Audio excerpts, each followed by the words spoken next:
Thank you so much for the opportunity to share DCU Futures with everybody today.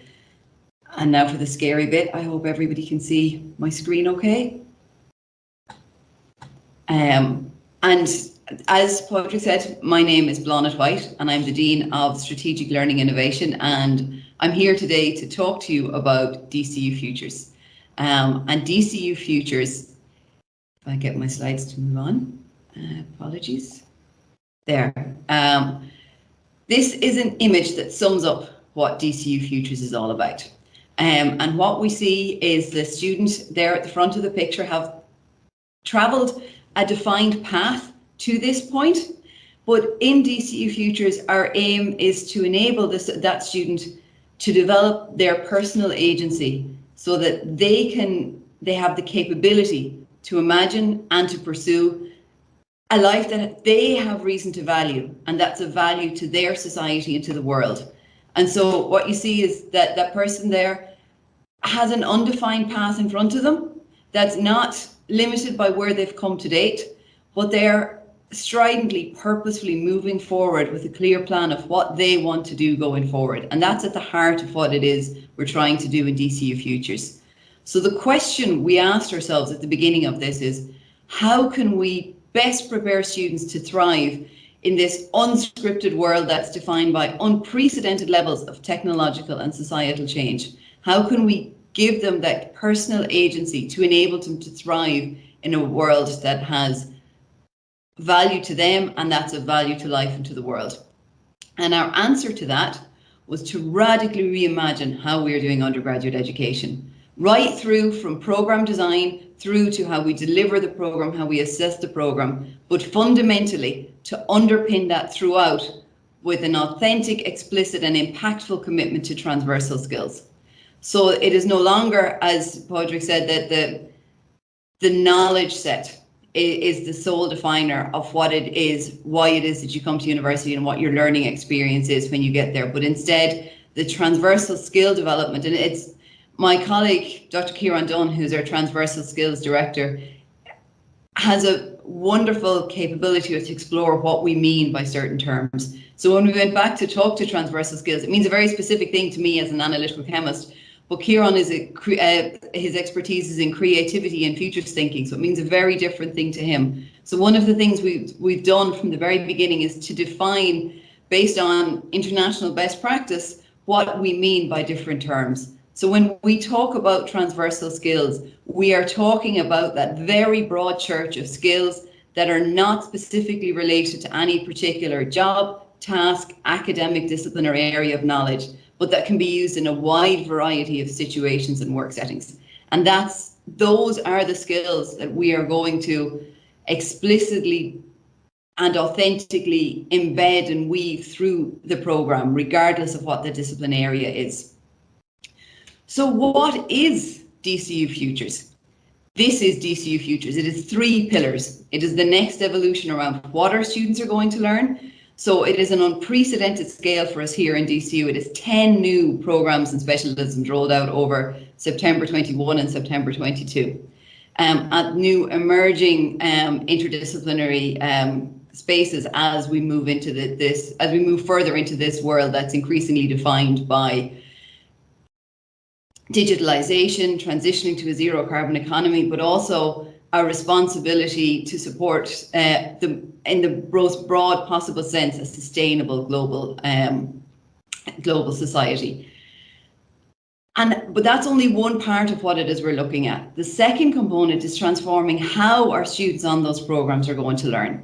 So it is challenging at its very core, traditionally, how we have viewed learning and the traditional concept of a lecturer who is sharing their knowledge to students who are sponges to take everything, but instead exploring, in particular, challenge-based learning, but also immersive learning experiences, seeing where we can leverage the affordances of online learning. So not the crazy pivot that we went through necessity during COVID, but taking the learnings from that to see where can we enhance and support students' learning, and by engaging with them, our industry partners. And then that third pillar, that transversal skills, that embedding and evidencing those skills so that our students can thrive. And that response to the increasing value of interdisciplinarity, and fundamentally developing competences which differentiate students from automation and AI and help them to foster their personal agency. So those three pillars, and all three of them in every single one of those programs and specialisms, are at the core of what it is we are doing. So what are those programs? These are the 10 new programs and specialisms that we're offering in it. And just pulling from the really interesting conversation that Kane initiated in his presentation to highlight that two examples. One is, if you take the first one, Digital Business and Innovation, that program has no closed book final exams in any year. And that is one of the pilots within our pilot, is to explore that authentic assessment of students without incorporating a single final exam in that entire program. The BSc in Global Challenges, which is our latest program, which launches in September coming, that has a fully integrated program assessment. There are no modules in that program. From when students enter to when they leave, the assessments are integrated at a program level. So everything in Global Challenges has been built from scratch. So there's no leveraging of other modules from other domains in there. It is DCU taking that leap and exploring a fully integrated program. And the Global Challenges program pulls from electronic engineering through to law and government, so that the graduates of that program should be bridge builders who can cross discipline spaces with credibility, and that program level assessment is our critical hinge in which we're exploring the developing students in that space. So that's the first pillar, the new areas of study. The second pillar and the third pillar the second pillar is that integrated DNA, that within all our programs, we are exploring those challenge-based learnings, those innovations in assessment, which is critical for us across those authentic assessment experiences, but also that reshaping, back to Kane's comment around assessment, not as an endpoint to get marks, but as a way to support students' learning and engagement with us during the 4 years of their program, or their 3 years, depending which program it is. And having that content be co-created, we've industry co-creation here. We also include students in the design of that content, so that the student learning experience is fundamentally the lens through which we are viewing all futures programs. And then we're wrapping around that the transversal skills. So 4 pillars: ways of thinking, ways of working, tools for working, and tools for thriving.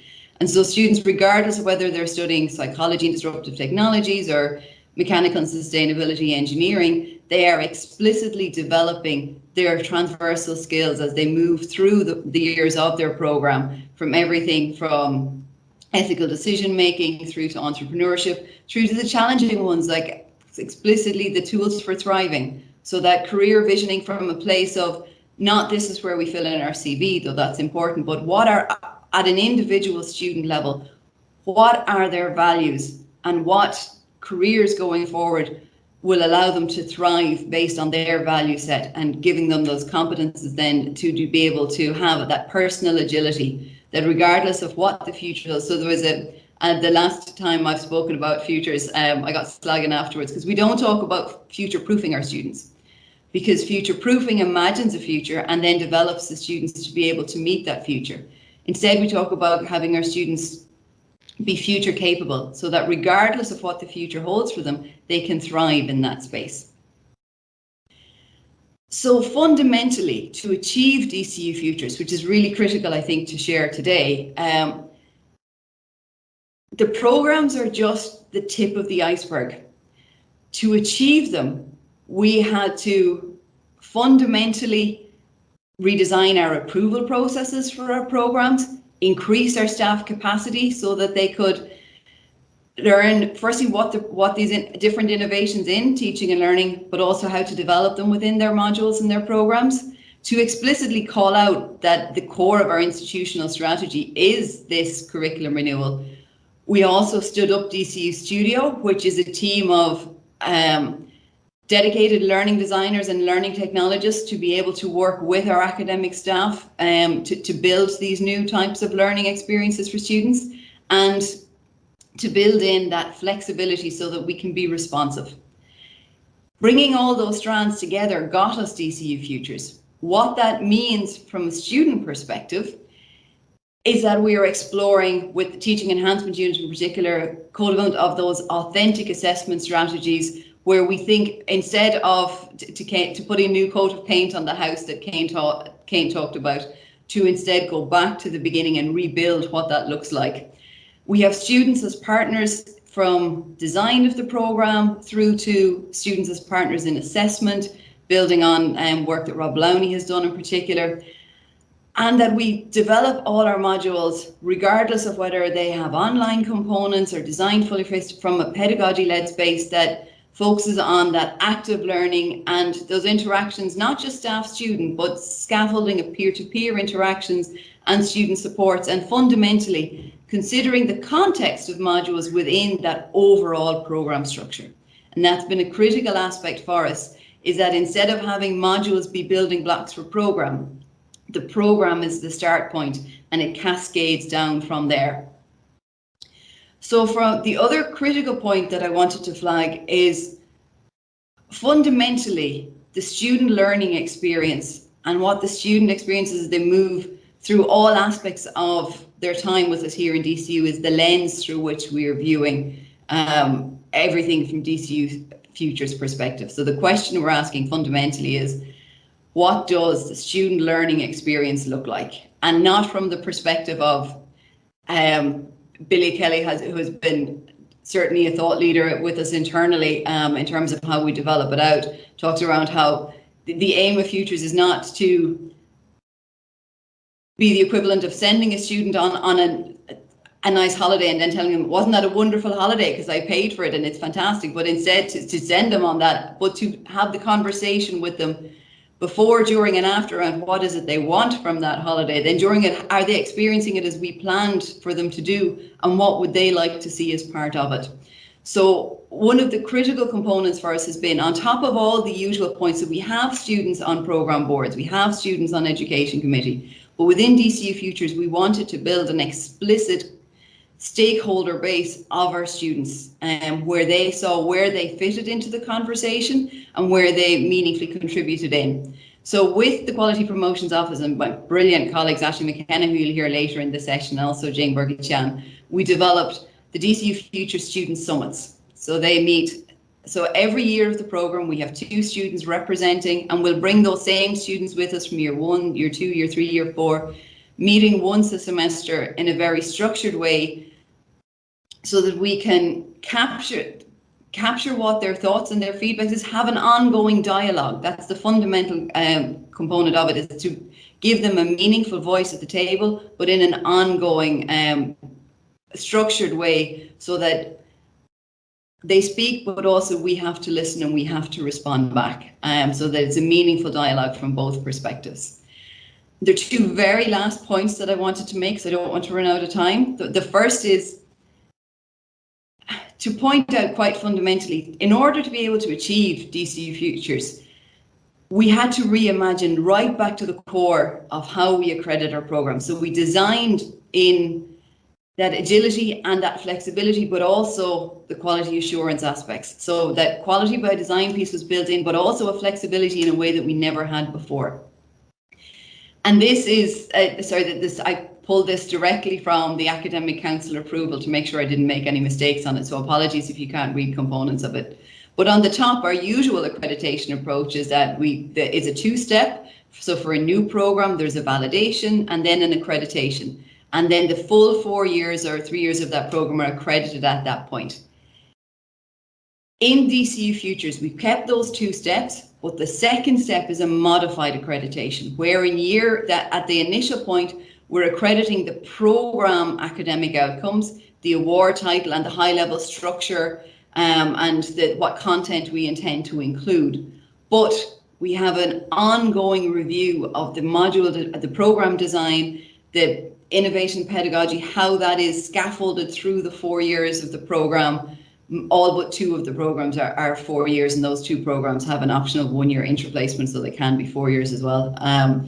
But we had our most recent international advisory panel meeting last Friday, for example. It was a robust 3-hour conversation where they challenged us on design, on things we have done in first year, things we're planning to do for next year, so that accreditation is an ongoing process through the 4-year build out of those programs. So in order to achieve what we needed to do, we had to go right back to our fundamental structures and processes. The second point is that for us to fully understand the impact of it on our staff, on our students, on us institutionally, we need to evaluate it. And the questions that we are asking ourselves and that we have to ask is, what will have changed by the time we get to 2025? What's changing now as a result of DCU Futures? Were they good changes? Did they result in improvements? What are those improvements? Fundamentally, are they sustainable? Already I have colleagues asking, when the HCI funding runs out, how do we keep doing this? So this is something institutionally is really important for us to answer. And so we're going to be drawing on expertise from the Institute of Education, from the Centre for Assessment, Research, Policy and Practice in Education, and the Centre for Evaluation, Quality and Inspection to help us to understand how best to answer that. Quickly, I wanted to leave you with what our students have said about our programs to date. So 101 students fed into this survey, so that's what their thoughts are. And this is a very cheeky last minute that wasn't on the slides I sent, but we are trying to reimagine assessment in a sustainable way. On May 24th with the TEU, we have our first ever staff hackathon, which is going to be hacking authentic and sustainable assessment experiences for all. So if you're on Twitter, you can follow us online and we'd be delighted to have your interaction. Thank you very much. Apologies for running very slightly.